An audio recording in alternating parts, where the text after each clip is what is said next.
In the Nightline interview.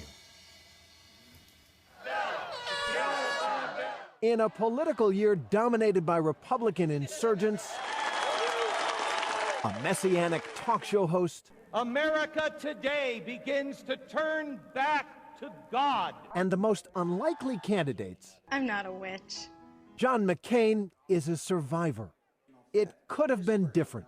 Denied the presidency he craved, eclipsed as a leader in his own party by the Alaska governor he plucked from obscurity to be his running mate, denounced by Tea Party activists, derided by the media, you'd think these would be hard times for John McCain.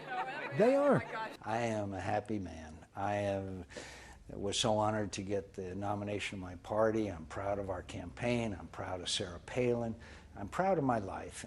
But survival, as John McCain knows, can come at a price. By now, you probably know the story. I chose money. McCain, threatened last spring by a strong primary challenge from conservative talk show host J.D. Hayworth, began tacking sharply to the right, seeming to abandon long-held principles.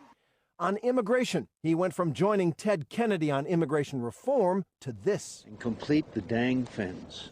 On repealing the don't ask, don't tell policy on gays in the military, he once said this. But the day that the leadership of the military comes to me and says, Senator, we ought to change the policy, then I think we ought to consider seriously changing it. Then the military leadership, in fact, took a stand in favor of repealing the policy.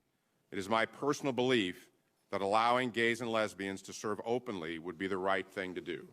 But McCain now says this. Would you filibuster it? Absolutely. I will filibuster or stop it from being brought up until we have a thorough and complete study. Even when it came to the moniker that was once his calling card. John McCain has been the consummate maverick. McCain told Newsweek in April, I never considered myself a maverick. It's like I can't believe it's not butter saying, I never believed I was butter. You no longer consider yourself a maverick.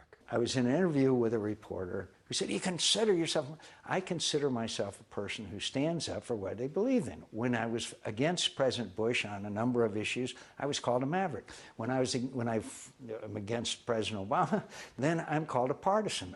What I was trying to say, I'm the same person. Thank you.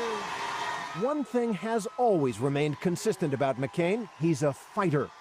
In San Diego on Saturday, we caught up with McCain, who's got a double-digit lead in his own bid for a fifth term as Arizona senator, as he campaigned for former HP CEO Carly Fiorina, locked in a fierce Senate fight against Democratic incumbent Barbara Boxer.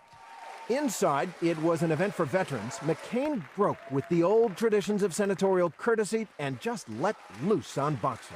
Barbara Boxer is the most bitterly partisan, most anti-defense senator in the United States Senate today. I know that because I've had the unpleasant experience of having to serve with her. That was some red meat in there. Yeah. There was something personal almost, it felt. You had the distinctly unpleasant experience of working with Barbara Boxer. It has been an unpleasant experience because Barbara Boxer personalizes the political discourse that we have, and that's why she's had so very little effect of any kind in the political process. There's no Republican that will work with her. McCain has always been a hard-charging partisan when he needed or wanted to be, but he also earned a reputation of at times bucking his party and working with Democrats. But that was then. Americans have looked at you over the years as someone who can cross that aisle. Mm-hmm. Mm-hmm. Are you still that guy? Sure, I'd be glad to, but it's up to the President of the United States. This is the most partisan administration that I have ever seen. The most partisan administration? The most partisan administration. And I came to the Congress in 1983. Maybe it isn't John McCain who's changed so much as it is the times. There's a harshness in the air and a black gulf of nasty opposition between the parties. And some politicians stoke it. Yeah, right. Shovel-ready projects, my AstroTurf. Yeah, right. We know what they were shoveling, and it wasn't asphalt. Sarah Palin. Yep.